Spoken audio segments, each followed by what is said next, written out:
Selamat datang di Mindset. Dalam video saya sebelumnya sudah saya jelaskan bahwa perkawinan yang sah berdasarkan Undang-Undang 1 tahun 74 adalah perkawinan yang dilakukan menurut dua cara. Pertama, dilakukan menurut agama kepercayaan masing-masing, dan lalu kemudian kedua, dilakukan proses pencatatan di catatan sipil maupun di KUA. Nah, seharusnya harus dipahami secara utuh bahwa perkawinan adalah merupakan anugerah, pemberian cuma-cuma dari Tuhan kepada dua pasang, sehingga meletakkan perkawinan sebagai sesuatu yang sakral dan penuh dengan penghargaan. Tetapi adalah suatu fakta di tengah-tengah kehidupan kita, seringkali perkawinan itu dianggap sesuatu yang sepele. Perkawinan hanya semata-mata ada pada titik kepuasan tertentu, sehingga ketika kepuasan itu tidak lagi dicapai, menjadi persoalan. Perkawinannya kemudian retak dan akhirnya sampai pada titik perceraian. Dalam Undang-Undang 1 tahun 74 dimungkinkan perkawinan itu putus karena perceraian. Nah, supaya dapat diajukan proses perceraian di pengadilan, tentunya memiliki rangkaian alasan-alasan yang logis berdasarkan kemampuan logis dari peraturan perundang-undangan. Salah satu yang paling sering digunakan untuk mengajukan gugatan perceraian ke pengadilan adalah karena salah satu pasang berzina. Persinahan ini harus digarisbawahi bahwa persinahan itu hanya terjadi antara seseorang atau dua orang yang ada dalam ikatan suatu pernikahan yang sah.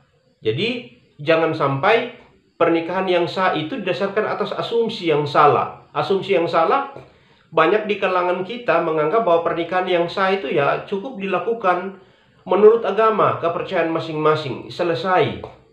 Ya, di awal pada video saya sebelumnya sudah saya jelaskan, ya sah menurut agama. Kalau kemudian hanya dilakukan berdasarkan agama kepercayaan masing-masing, tetapi kita bernegara, kita memiliki instrumen hukum yang berlaku, Undang-Undang 1 tahun 74, dilakukan menurut dua cara pokok, sehingga supaya ada dalam kategori persinahan, maka harus ada dalam pernikahan yang sah. Salah satu pasang atau kedua pasang ada dalam pernikahan yang sah.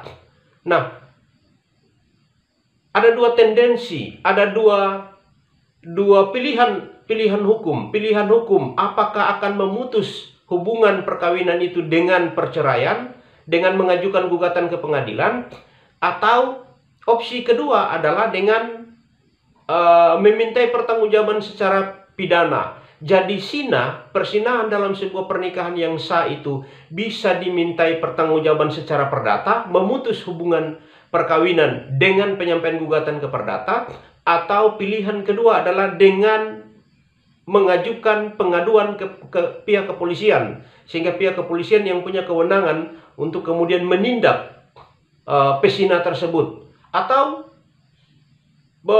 melakukan kedua-duanya, menyampaikan gugatan ke pengadilan dan kemudian melaporkan, mengadu ke pihak yang berwajib. Nah, tentunya pilihan ada di kita. Bijaknya seperti apa? Kita harus mengukur berbagai dampak yang lahir dari sebuah pernikahan, termasuk dampak yang akan menyentuh terhadap anak-anak.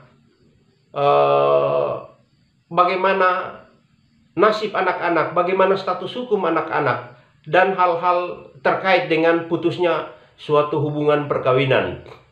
Nah, catatan yang paling terakhir adalah dalam tindak pidana persinahan, polisi tidak akan bisa masuk dalam perkara tersebut tanpa dilakukan proses pengaduan. Jadi pentingnya dilakukan proses pengaduan, tetapi pilihlah langkah-langkah bijak yang benar-benar menguntungkan didasarkan atas sebuah pergumulan yang panjang. Mungkin itu beberapa hal yang bisa saya bagikan. Dukung channel ini dengan cara subscribe, like, dan share. Berikan komentar yang konstruktif, dan jika ada hal yang spesifik yang ingin didiskusikan terkait persoalan hukum, dapat mengirim surat kepada kami melalui email yang sudah kami sertakan dalam deskripsi video ini. Demikian, salam hormat dari saya.